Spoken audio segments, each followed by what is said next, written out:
सहारा enterprises तुमच्या स्वप्नातली गाडी आता कमी किमतीत. इचलकरंजी शहरालगत असलेल्या कबनूर चंदूर रोडवर कोन्नूर पार्कमधल्या सहारा एंटरप्राइजेस इथं पश्चिम महाराष्ट्रातली विविध बँका आणि फायनान्स कंपन्यांनी जप्त केलेल्या जुन्या दुचाकी आणि चारचाकी गाड्यांची विक्री केली जाते. शोरूम किमतीपेक्षा 25 ते 50% कमी दरात, उत्तम स्थितीत आणि संपूर्ण कागदपत्रांसह त्वरित डिलिव्हरी. दुचाकी 20,000 पासून पुढे तर चारचाकी 50,000 पुढे. आपल्या पसंतीची कार किंवा बाईक आता अगदी परवडणाऱ्या दरात घेऊन जा. विश्वास, पारदर्शक व्यवहार आणि उत्तम सेवा हेच आमचं वैशिष्ट्य. पत्ता Konnur park, Kabnur Chandur road, Ichalkaranji. Proprietor Rajubhai आजगर.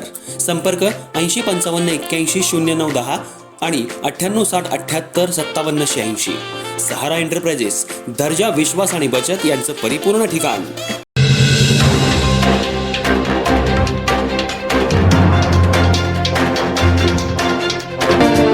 Ichalkaranji शहरातल्या प्रमुख मार्गांवर विविध सण उत्सवांच्या पार्श्वभूमीवर लावण्यात येणाऱ्या तात्पुरत्या स्टॉल्समुळे वाहतूक कोंडी तसंच नागरिकांना होणारा त्रास लक्षात घेता इचलकरंजी महानगरपालिकेनं मुख्य मार्गावर स्टॉल लावायला बंदी घातली आहे. गणेशोत्सव, रक्षाबंधन तसंच अन्य सणांच्या काळात खरेदीसाठी लावण्यात येणारे गणपती साहित्य, राखी, कपडे आणि इतर वस्तूंचे स्टॉल्स आता पर्यायी ठिकाणी लावायला परवानगी देण्यात येणार आहे. शहरातल्या नाट्यगृह चौक तसंच लायन्स ब्लड बँक परिसरात सणासुदीचे स्टॉल्स लावण्यासाठी जागा उपलब्ध करून देण्यात येणार असून या ठिकाणी स्टॉल धारकांना आवश्यक त्या सुविधा उपलब्ध करून देण्याचं नियोजन महापालिकेनं केलं आहे. त्यामुळं मुख्य रस्त्यांवरील वाहतुकीला अडथळा निर्माण होणार नाही आणि नागरिकांनाही सणासुदीच्या खरेदीसाठी सुविधा उपलब्ध होणार आहेत. दरवर्षी गणेशोत्सव, रक्षाबंधन यांसह विविध सणांच्या काळात शहरातील मुख्य मार्गांवर मोठ्या प्रमाणात तात्पुरते स्टॉल्स उभे केले जातात. या स्टॉल्समुळे रस्त्याची जागा व्यापली जाते. परिणामी वाहतुकीची कोंडी होण्याबरोबरच पादचाऱ्यांनाही ये जा करताना अडचणींचा सामना करावा लागतो. या पार्श्वभूमीवर महानगरपालिकेनं मुख्य मार्ग मोकळे ठेवण्याचा निर्णय घेतलाय.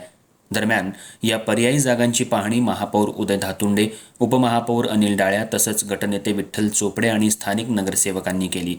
स्टॉलधारकांना कोणत्याही प्रकारची गैरसोय होऊ नये तसंच उपलब्ध जागेचा योग्य पद्धतीनं वापर करता यावा याबाबत पाहणी दरम्यान चर्चा करण्यात आली.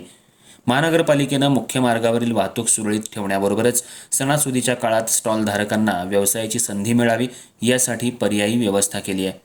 त्यामुळं आता मुख्य मार्गावर कुणालाही अनधिकृतपणे स्टॉल लावता येणार नाही. नियमांचं उल्लंघन करून स्टॉल लावल्यास संबंधितांवर महानगरपालिकेकडून कारवाई केली जाण्याची शक्यता आहे.